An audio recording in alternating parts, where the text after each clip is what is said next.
레디아 공주 8. 레디아 공주가 찾아낸 회계사의 이름은 바른 마음이었다. 재판을 담당하는 일은 맡으면 맡을수록 보석공주에게 불리했다. 물불 스님에게 지혜를 배워 현명한 판결을 내리는 레디아 공주와 극명하게 비교될 뿐 도무지 보석공주가 돋보일 일이 없었다. 얼음 왕비는 서둘러서 두 공주가 담당하는 나란 일을 바꾸었다. 인재를 찾아 적합한 직책을 맡기는 일 또한 왕의 중요한 자질 중 하나였다. 얼음 왕비는 아홉별 왕국에 시집와서 오랫동안 왕비로 살았기 때문에 곳곳에 발이 넓었다. 마침 아홉별 왕국은 큰 공사를 앞두고 있었다. 강철 왕국과 전쟁을 할 때 동쪽과 서쪽의 성벽이 모두 크게 손상되었기 때문에 이를 보수하는 일이 시급했다. 하지만 이는 많은 비용과 높은 기술이 필요한 작업이었다. 얼음 왕비는 레디아 공주에게 동쪽 성벽을 맡기고 보석 공주에게 서쪽 성벽을 맡기면서 많은 비용을 투명하게 다룰 회계 담당자와 보수를 담당할 기술자를 선발하도록 했다. 얼음 왕비에게는 이미 마음속에 정해놓은 인재들이 있었다. 일꾼들의 일당이나 납품업체에 지급하는 결제 대금을 극도로 낮게 만들어서 어떤 공사 현장에서도 이윤을 남기는 굵은 소금 회계사와 강철 왕국 최고의 기술자 차돌 건축가가 서쪽 성벽을 수리하는 담당자로 임명되었다. 반면 레디아 공주는 갑작스런 임무를 맡은 후에야 적임자를 찾을 방법을 생각하기 시작했다. 우선 회계 담당자를 찾아야 했다.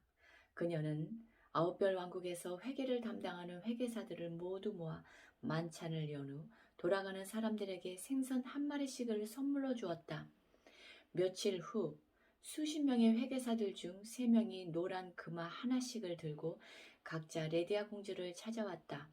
집에 돌아가 생선을 요리하는데 생선의 뱃속에서 금화가 나왔던 것이다. 이들은 아홉별 왕궁에 금화가 우연히 생선 안에 들어간 것이기 때문에 나라 금고에 다시 넣어야 한다고 생각해서 금화를 왕궁으로 가져왔다. 사실 이 금화는 만찬에 참석한 회계사들에게 선물로 준 생선 전체에 다 들어있었다. 레디아 공주는 엄청난 돈이 드는 공사의 지출을 담당할 적임자라면 남을 속이거나 유행을 바라는 일 없이 묵묵히 자기를 충실히 수행하는 사람이어야 한다고 생각했다. 그래서 생선에 넣은 금화를 통해 회계사들의 자질을 시험했던 것이다. 레디아 공주는 금화를 가져온 3명의 회계사에게 왕궁의 회계 관련 업무를 하나씩 맡기고 내일 저녁 근무 시간이 끝날 때까지 결제를 받으라는 명령을 내렸다. 3명의 회계사가 자신에게 주어진 일을 끝내고 결제를 받으러 왕궁에 들어왔을 때 레디아 공주는 시녀와 체스를 두고 있었다. 회계사들이 찾아와 결제를 청했지만 레디아 공주는 거들떠보지도 않고 계속 체스만 두었다. 3명의 회계사들은 속수무책으로 서류를 들고 기다릴 수밖에 없었다. 저녁 퇴근 시간인 6시가 점점 다가왔지만 레디아 공주는 체스에만 관심을 둘 뿐이었다. 이때 회계사 중 한 명이 레디아 공주에게 다가오더니 손바닥으로 체스판을 휘저어버렸다. 그리고는 바닥에 엎드리며 외쳤다. 공주님, 저는 공주님께 죽을 죄를 지었습니다. 하지만 나란 일을 미루는 법은 없습니다. 저를 벌하시고 이 서류를 검토해 주시기 바랍니다. 오늘 안에 처리하라고 명령하신 서류입니다. 지켜보던 사람들은 눈앞에서 벌어진 일에 아연 실색했다. 체스판을 엉망으로 만든 일은 레디아 공주를 모욕하는 행동이었다. 오직 레디아 공주만이 결연한 표정으로 바닥에 엎드린 회계사를 부드러운 시선으로 바라볼 뿐이었다. 당신을 동쪽 성벽 수리의 공사비를 담당하는 재정 책임자로 임명합니다.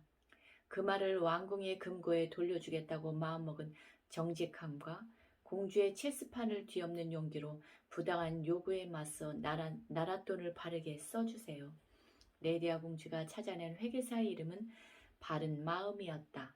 바른 마음은 레디아 공주가 기대한 대로 동전 한 입까지 투명하게 지출하며 동쪽 성벽을 성공적으로 수리하는 일에 막중한 역할을 담당했다. 재정 담당자를 임명한 레디아 공주는 기술을 책임질 건축가를 수소문했다. 하지만 누구 하나 선뜻 나서는 사람이 없었다. 얼음 왕비가 강철 왕국에서 데려온 차돌 건축가는 최고의 전문가여서 누구도 그와 비교되길 원하지 않았던 것이다. 레디아 공주가 건축가를 찾는다는 소문은 온 나라에 퍼졌다. 미리 적임자를 내정해 놓았던 보석공주는 이미 서쪽 성벽의 수리를 시작한 상황이었다.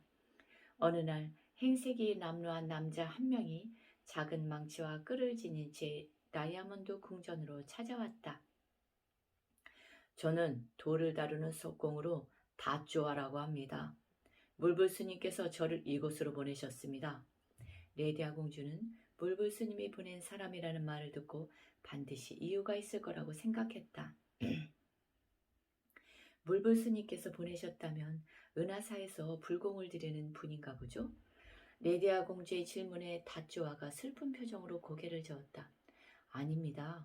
저도 자주 은하사에 찾아가 물불스님의 가르침을 받고 불공도 올리고 싶지만 바쁘다는 핑계로 오랫동안 저를 찾지 못했습니다. 그렇게 바쁘다면 솜씨가 좋아서 일을 많이 밀려있는 모양이죠? 다쪼아는 이번에도 고개를 가로저었다. 아닙니다. 남들이 8시간에 끝내는 일을 저는 12시간은 걸려야 끝내기 때문에 좀처럼 시간을 낼 수가 없습니다. 다듬은 돌을 쌓아서 담을 올리거나 벽을 만드는 일은 사람의 생명과 관련된 일입니다.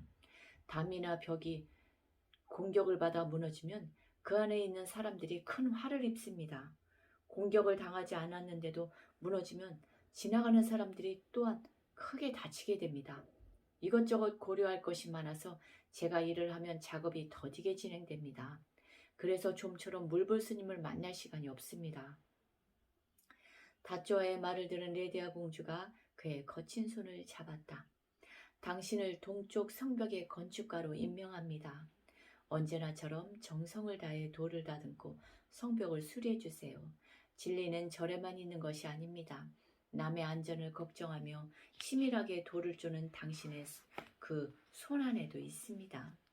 재정 담당자와 건축가를 찾은 레디아 공주도 동쪽 성벽을 수리하는 공사를 시작했다. 작업이 진행되는 속도는 서쪽 성벽 쪽이 압도적으로 빨랐다. 하지만 수개월간 공사가 진행되면서 상황은 역전되기 시작했다. 보석공주가 임명한 재정 담당자 굵은 소금은 공사비를 아끼기 위해서 질이 낮은 건축자재들을 사용했고 일꾼들의 임금도 가진 핑계를 대면서 일부만 지급했다. 이런 상황에서 차돌 건축가는 고도의 기술이 필요한 공사를 전투적으로 밀어붙였다. 임금을 제대로 받지 못해 불만이 팽배해진 일꾼들은 맡은 일을 건성으로 처리했고 이런 부실공사에 불량 건축 자재까지 사용되면서 성벽은 완공을 앞두고 점점 앞으로 기울어지기 시작했다. 당황한 차돌 건축가가 보강 공사를 하려고 했지만 공사비를 지출하는 굵은 소금이 단호하게 거절하면서 일은 점점 최악의 상황으로 번졌다. 결국 서쪽 성벽은 부실한 공사와 불량 자재 때문에 붕괴되고 말았다. 일꾼 여러 명이 무너진 돌에 깔리면서 큰 부상을 입었다. 반면 동쪽 성벽은 공사가 다소 늦게 진행되었지만 바른 마음이 공급하는 우수한 건축 자재와 다쪼아의 꼼꼼한 기술이 합쳐져 난공불락의 성벽으로 다시 태어났다. 완성된 성벽은 바늘 하나 꽂을 틈을 찾기 어려울 만큼 튼튼하고 정교했다. 서쪽 성벽은 동쪽 성벽이 완성된 후에도 여전히 공사 중이었다. 얼음왕비가 개인적으로 돈을 대서 간신히 완공은 했지만 한눈에 보아도 부실한 공사였다. 다쪼아가 서쪽 성벽까지 맡아야 한다는 의견이 분분했다. 얼음왕비와 보석공주가 점점 초조해지기 시작했다. 9. 레디아를 사랑하는 책갈피 왕자. 보석공주가 만든 일마다 레디아 공주에게 참패를 당하자 얼음왕비의 마음이 다급해졌다. 얼음왕비는 샛벼랑을 찾아가 나라를 다스리는 능력도 중요하지만 훌륭한 남편을 찾아 왕실을 번영시키는 일 또한 미룰 수 없는 일이라고 주장했다. 마침 샛별왕 또한 공주들의 결혼 문제를 고민하고 있었기 때문에 부마를 구한다는 포고문을 내렸다. 각지에서 우수한 젊은이들이 레디아 공주와 보석 공주의 남편이 되려고 구름처럼 모여들었다. 샛별왕이 사윗감을 구한다는 소식은 아홉별 왕국 밖까지 널리 퍼졌다. 여러 나라의 인재들이 아홉별 왕국으로 찾아왔다. 책나라의 책갈피 왕자도 소식을 들었다. 레디아 공주를 사랑하는 책갈피 왕자도 아홉별 왕국을 향해 길을 떠났다. 사실 얼음 왕비가 이런 제안을 한 데에는 이유가 있었다. 바다 건너에 검은 제국이라는 막강한 나라가 있었는데 통치자가 왕이 아닌 황제라고 칭할 정도로 위세가 대단했다. 이 나라는 검은 황금이라 불리는 석유가 펑펑 쏟아와 천문학적인 풍요를 누렸다. 검은 제국의 황제에게는 2명의 아들이 있었는데 둘째인 무진장 황자가 보석공주의 부마가 되기 위해 아홉별 왕국을 방문하기로 은밀히 약속이 된 상황이었다. 무진장 황자가 강력한 힘과 막대한 부를 가진 부마 후보가 있을 리가 없었다. 무진장 황자가 결혼한다면 보석공주는 아홉별 왕국의 왕위를 물려받기에 유리한 고지를 점령하는 셈이었다. 공주와 결혼하기 위해 모여든 젊은이들은 수백 명이 넘었다. 이들은 각각 결혼하고 싶은 공주에게 찾아갔는데 남편감을 고르는 권리는 공주들에게 주어졌다. 공주들이 각자 남편감을 고르면 샛별왕이 여러 시험을 통해서 최종 승낙을 내릴 예정이었다. 보석공주는 자신과 결혼하기 위해 찾아온 수많은 남자들 앞에 화려한 미모를 뽐내며 나타났다.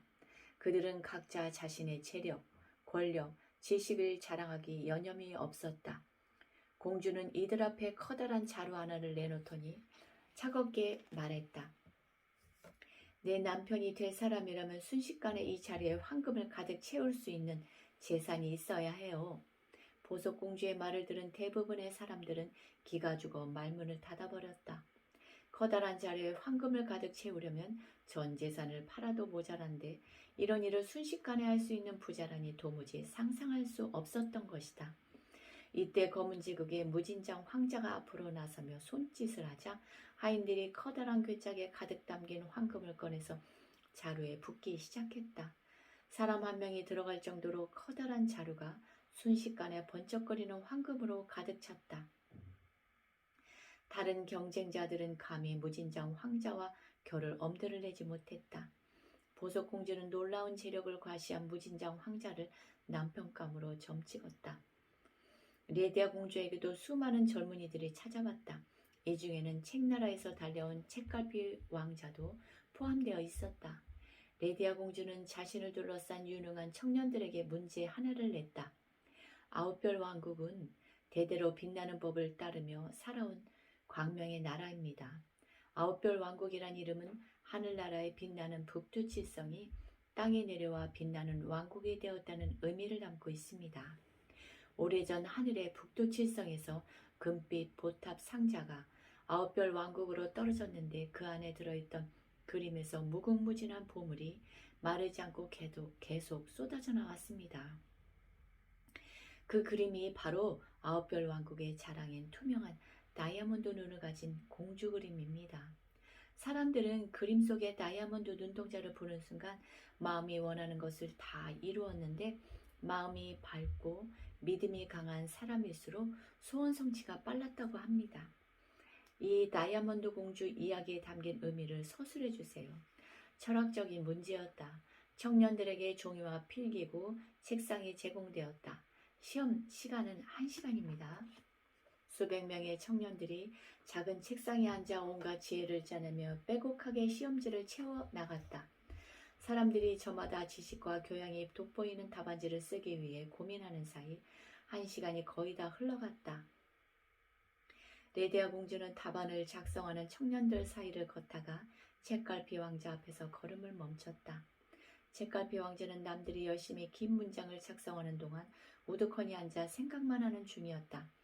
그는 단 한 글자의 답도 적지 못한 상태였다. 시험 시간이 거의 끝나가고 있었다. 하지만 레디아 공주는 책갈피 왕자를 재촉하지 않고 그 모습을 조용히 지켜보기만 했다.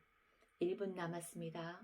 감독관의 목소리가 들리자 책갈피 왕자가 펜을 잡더니 일필휘지로 한 문장을 적었다. 무궁무진 보물과 조화가 나오는 하늘금고의 열쇠가 다이아몬드 눈동자 안에 들어있다. 책갈피 왕자는 이 한 문장의 답을 적고는 다시 펜을 내려놓았다. 레디아 공주가 입가에 엷은 미소를 띤 채 걸음을 옮겼다. 얼마의 시간이 지나자 레디아 공주가 답안지를 모두 읽어본 후 사람들 앞에 다시 나타났다. 수백 개의 눈동자가 레디아 공주를 향했다. 제 선택은 단 한 문장의 답을 쓴 책갈피 왕자님입니다. 진리는 길거나 어렵거나 복잡하지 않습니다. 쉽고 간단하죠.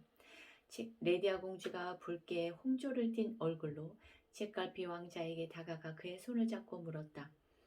아버님이신 샛별왕의 시험은 혹독할 것입니다. 저와 함께 아버님께 시험을 받아주시겠습니까?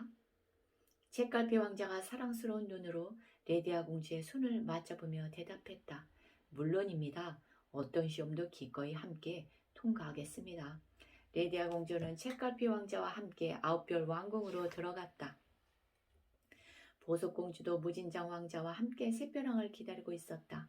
무진장 왕자는 책갈피 왕자를 보자 거만한 표정으로 대했다.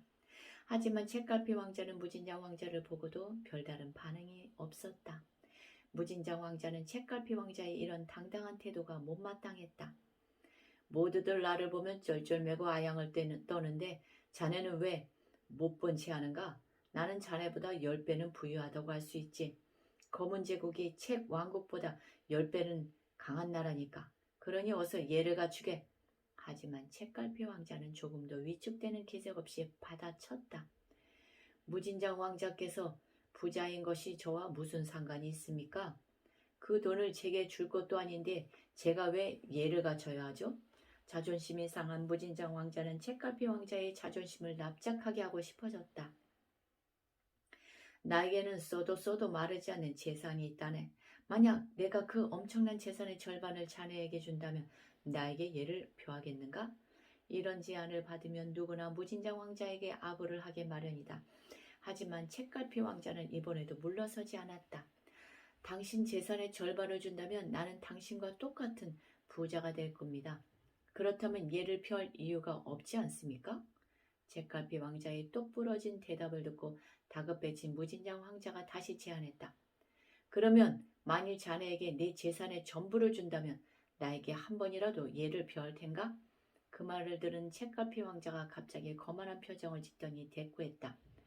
그때는 당신이 빈 털털이고 나는 세상에서 둘도 없는 부자가 되는 것 아닙니까? 빈 털털이에게 예를 표할 갑부가 어디 있겠습니까? 아무래도 제가 당신에게 굽실거릴 일은 없을 것 같군요. 무진장 왕자의 얼굴이 뻘겋게 달아올랐다. 보석공주의 표정도 일그러졌다. 이때 샛별왕이 들어와 왕자에 앉았다.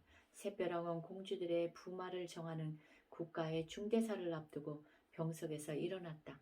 비록 늙고 병들었지만 샛별왕의 늠름한 모습은 여전히 좌중을 압도하고도 남았다. 감사합니다.